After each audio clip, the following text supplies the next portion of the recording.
Hey everybody, welcome back to the channel. My name's Ryan. I'm very excited today because I have had a number of things from King's Family Distillery, but I had not had this particular whiskey before until a buddy of mine, Greg, in the Discord was there, and he gave me a call. He's like, hey, I'm looking at this on the shelf. This kind of thing you want? And I was like, yeah, that's definitely the kind of thing I want.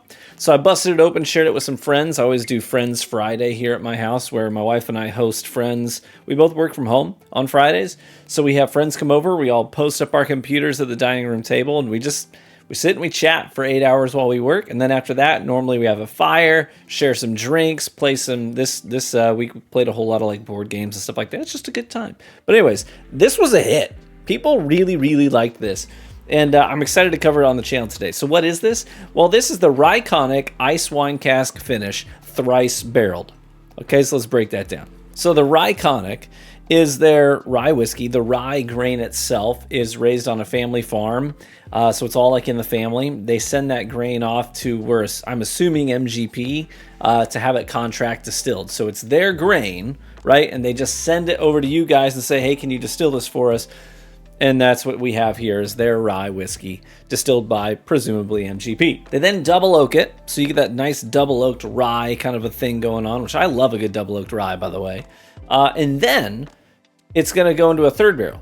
Initial aging, 9 years, then finished in a second oak barrel to double oak it, and then finished in a third barrel.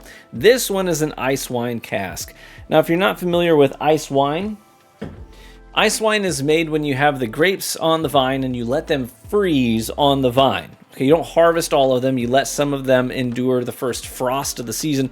Let them freeze. And what happens then is you press the grapes while they're still frozen so that the juice you get out is hyper concentrated. And the water is actually left behind because it's frozen, right? So you get the juice, you leave the water behind. You have a very sweet, concentrated juice from the grapes. And that's how you make ice wine, which tends to be very desserty. All the sugars in the grape were kind of focused down into less juice. Does that make sense? So very sweet, very desserty wine. And then we finished the double oaked rye in the ice wine cask after the ice wine aged. Kind of cool. Now the proof on this is 106 proof. Let's dive into it, shall we? I think this was $80. $80 or $90 off the shelf, according to Greg. Pretty fair price for a 9-year-old rye whiskey. And then it was, technically it's aged longer than that because then it's like finished after that. The 9 years is just the first barrel. We've got 3 barrels involved. So I don't know. We could have maybe a 10-year-old whiskey, all things considered. We just stopped counting the age of the juice after the first barrel. The color on it is gorgeous. It almost looks like a cognac, right? It's really dark. Mahogany. Let's nose it. It noses like... It's really interesting because we are getting that double oaked rye thing going on here with your anise, kind of those licorice notes. It reminds me a lot of like a toasted fiddler rye, something like that. And I love that. But we also have this huge wave of sweetness that's making me think of like bubbly white grape juice. You ever get like the Welch's sparkling grape juice, the white grape juice? It's like that. There's also a honey component that makes me think of mead, right? Like a honey wine. If I had to boil it down into 3 notes on the nose, it would be anise, mead or honey wine, and sparkling white grape juice. And those things are playing really well together. Let's try it. Cheers. Dude. Oh, that's killer. There's this wonderful push-pull here where you've got the dark and the bitter, the anise, the licorice, the rye, and that's on one side. And then you get this other side of the sip. It's a real push-pull here, and the other side is all honey and grape juice kind of a thing going on. It's also kind of like fig jammy, right? I'm tasting this, my mind's kind of going to like a charcuterie board where you've got like a figgy jam of some kind and crackers.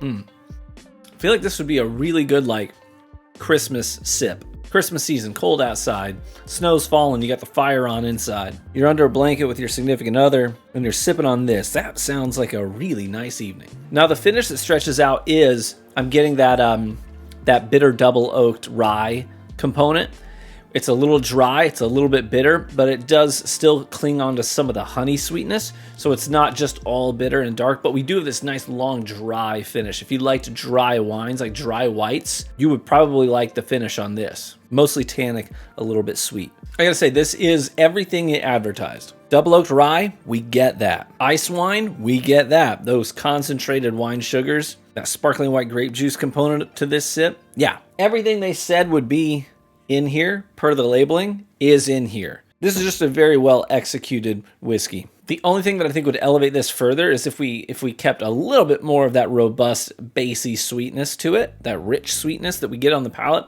If that stretched a little bit more into the finish to offset some of those bitter tannic qualities just a little bit more, I think this would be really well balanced.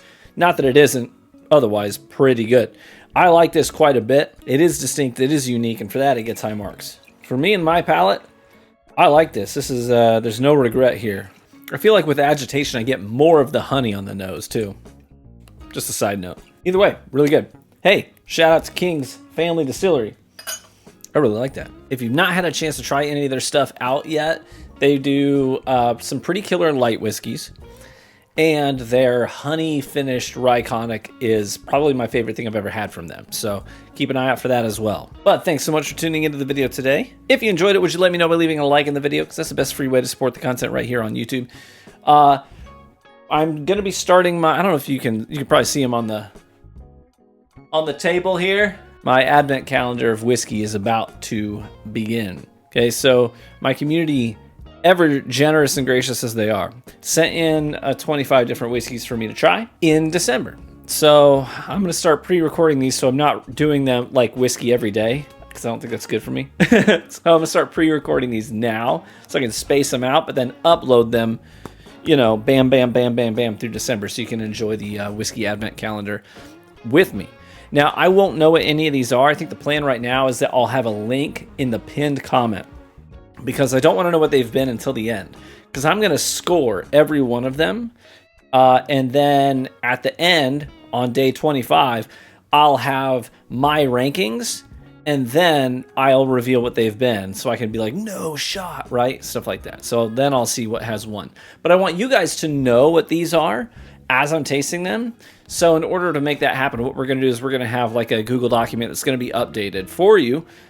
We'll pin a link to it in the top comment of the videos so that as I'm tasting it, you can just pull that up and you'll be like, oh, I know what he's tasting now, but I won't know. Does that make sense? So I think that's how we'll handle it. But hey, cheers, my friends.